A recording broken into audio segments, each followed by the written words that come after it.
West Philippine Sea o WPS, bahagi ng karagatan na matatagpuan sa kanlurang parte ng Pilipinas at timog ng China. Mayaman sa mga likas na mapagkukunan kagaya ng natural na gas at langis o kahit na pagkain na isa sa mga inaasahan ng mga mamamayang Pilipino.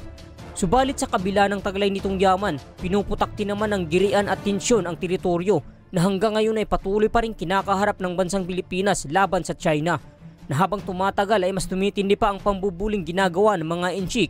Marami ang nagulat dahil sa hindi kaaya-aya at agresibong aksyon na panibagong ipinapakita na naman ng China sa Ayungin Shoal. Halika at sama-sama nating alamin ang kalagayan ngayon ng WPS.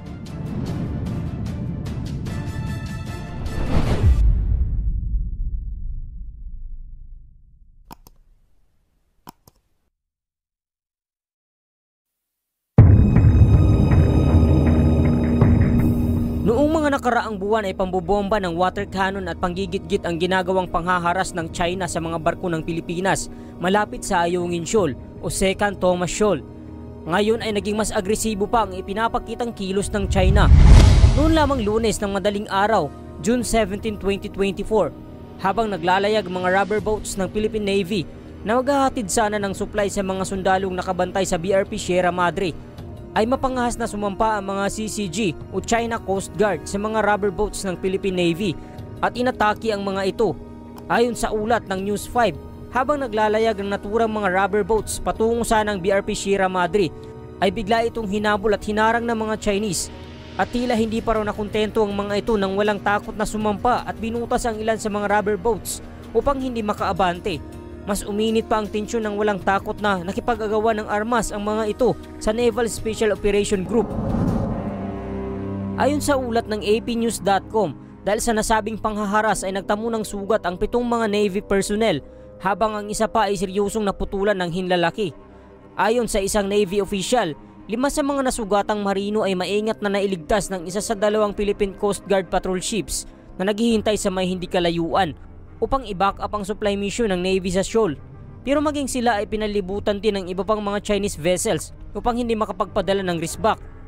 Ang 2 rubber boats naman na nabutas ay hinilan ng Chinese Coast Guard at pagkatapos ay inabandonan na lamang matapos masira at masamsam ang karga nito. Dagdag pa nagsagawa umano ng pangho-hostage ang mga Chinese sa iba pang mga bangka ng Pilipinas. Kabilang na sa mga nasamsam ang hindi matukoy na bilang ng mga baril at cellphone ng mga sundalo.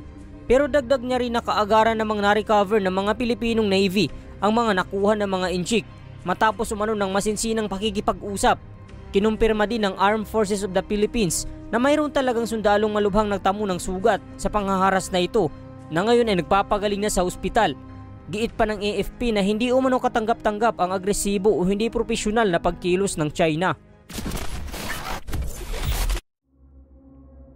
Tulad ng inaasahan, naglabas din ng pahayag ang Chinese Coast Guard at aminado itong tinaboy nga nila ang isa sa mga resupply vessel ng Pilipinas sa Ayungin Shoal. Dumipensa din sila hinggil sa nangyaring insidente. Ayon sa Chinese spokesperson noong Lunes ng hapon, control measure lang daw ang ginagawa nila laban sa Pilipinas at ito ay naaayon daw sa batas. Talaga bang control measure lang?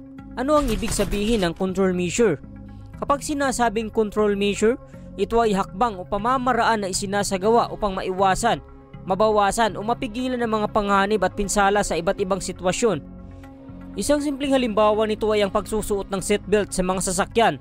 Ang seatbelt ay Personal Protective Equipment o PPE na idinisenyo upang protektahan ang mga pasahero sa mga hindi inaasahang pangyayari sa daan. Sa sitwasyon ng South China Sea, itinuturing nila ang Pilipinas bilang panganib sa kanilang daanan at ang seatbelt ay kumakatawan sa kanilang marahas na aksyon. Ayon pa sa isang claim ng CCG, iligal umanong pumasok ang barko ng Pilipinas sa Rinay Reef na nasasakop sa kanilang teritoryo. At tulad ng karaniwan, sinisi ng CCG ang barko ng Pilipinas sa nangyari dahil nagbabala naman umano sila subalit hindi raw nakinig ang Philippine Navy. Kasama pa sa isinisisi ng China ang nangyaring banggaan ng mga barko noong mga nakaraang araw sa may Ayungin Shoal. Ayon sa CCG na nagbigay ng ibang bersyon ng kwento sa nangyaring insidente, ang Pilipinas raw ang responsable sa nangyari dahil ang isang barko umano ng Pilipinas ay binaliwala ang paulit-ulit ng mga mahinahong babala ng China at mapanganib na lumapit sa isang Chinese vessel na normal na nagnanavigate habang ang barko ng Pilipinas ay hindi maingat na nagmamaneho na nagresulta raw sa isang banggaan. Parang tila ba pinapalabas lamang nila na sila palagi ang nasa tama at tayo ang mali. Kumbaga parang wala lang ito sa kanila at hindi ito nangangahulugan na gusto nilang mag-umpisa ng giyera. Pero para sa iyo, ay makatarungan pa ba ang ipinapakitang aksyon ng China? Gayong may sinira, inargabyado at pinadanak na silang dugo ng kapwa nating Pilipino sa West Philippine Sea.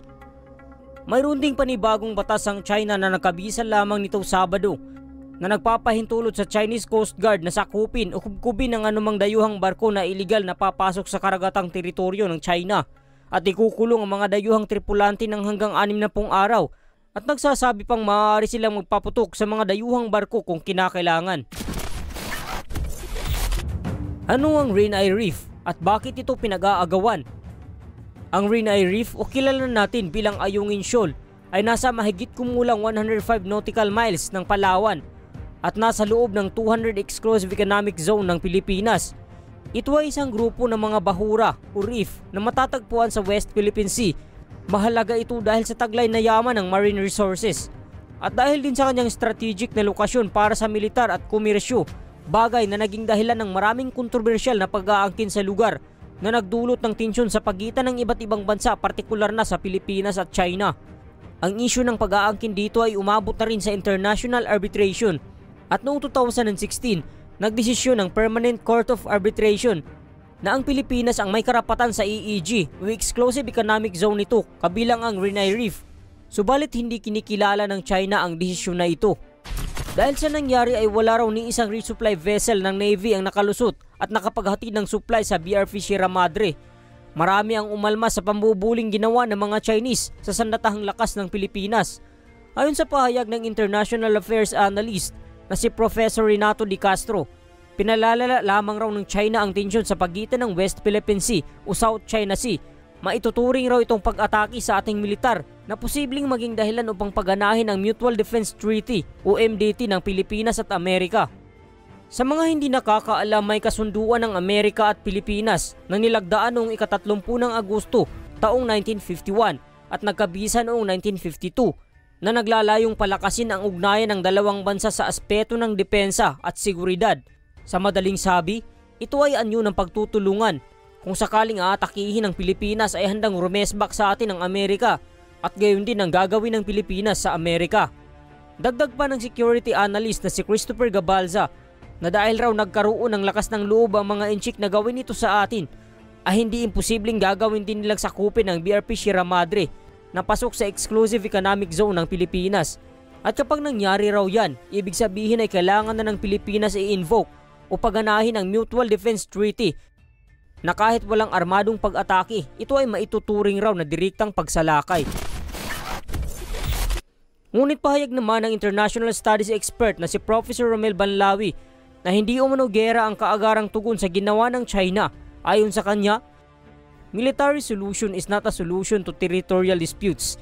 The only solution to territorial disputes is peaceful settlement. Peaceful settlement o mapayapang pakikipagkasundo. Ibig sabihin hindi pa rin kailangang paganahin ng Pilipinas ang MDT, gayong hindi naman handa ang Estados Unidos, lalo na ang Pilipinas na sumabak sa giyera. Mas lalong palalain lamang nito ang tensyon ng magkabilang panig.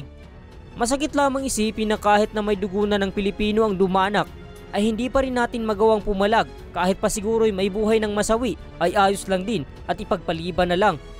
Sinabi naman ng Philippine Defense Secretary na si Gilberto Teodoro Jr. noong Lunes ng gabi na lalabanan ng sandatahang lakas ng kanyang bansa ang delikado at walang ingat na pag-uugali ng China na hindi naaayon sa kanilang mabuting sinasabi at paniniwala. Anya, gagawin namin ang aming makakaya upang matupad ang aming sinumpaang mandato na protektahan ang aming integridad ng teritoryo, subiranya at mga karapatan sa subiranya. Sinabi niya pa na dapat malinaw na ngayon sa international community na ang mga aksyon ng China ay ang tunay na hadlang sa kapayapaan at katatagan sa South China Sea. Siyempre kinundi na din ng Amerika ang ginawang panghaharas ng China at hindi lamang Amerika kundi pati na rin Japan, Canada, Australia, Germany, United Kingdom at South Korea. Bagamat subok na ang mga Pilipino pagdating sa labanan, kilala ito sa taglay na lakas at bagsik sa pakikipaglaban at marami ng laban ang napagtagumpayan sa kasaysayan. Hindi pa rin may pagkakailan na isa ang hukbong sandatahang lakas ng China sa pinakamalakas na sandatahang lakas sa buong mundo sa modernong panahon. At pagdating sa kagamitan, nagtataglay din ng China ng daan-daang warships, libu-libong aircrafts at milyon-milyong Chinese active personnels na halos 17 beses na mas marami kaysa sa bilang ng active personnel ng Pilipinas. As of June 2023, nasa 150,000 ang active duty personnel ng Pilipinas. Kaya sa technical na salita, hindi kakayanin ng Pilipinas ang direktang pakikipagdigma sa China at tila magmumukha itong David at Goliath sa modernong panahon. Pwera na lang siguro kung saan puwersa ang Amerika at Pilipinas. Gayunpaman, karapatan ng bawat Pilipino na ipaglaban at panghawakan ang yaman at bagay na meron tayo. Dahil kung patuloy tayong magpapaapi at nananatiling walang aksyon laban sa mga dayuhan, kawawa ang mga susunod na henerasyon ng mga Pilipino.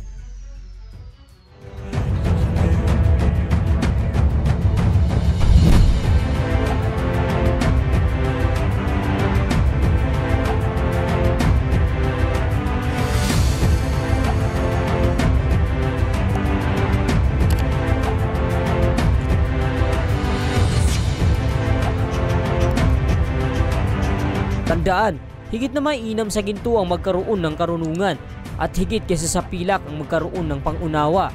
Hanggang sa muli at maraming salamat sa pagsubaybay.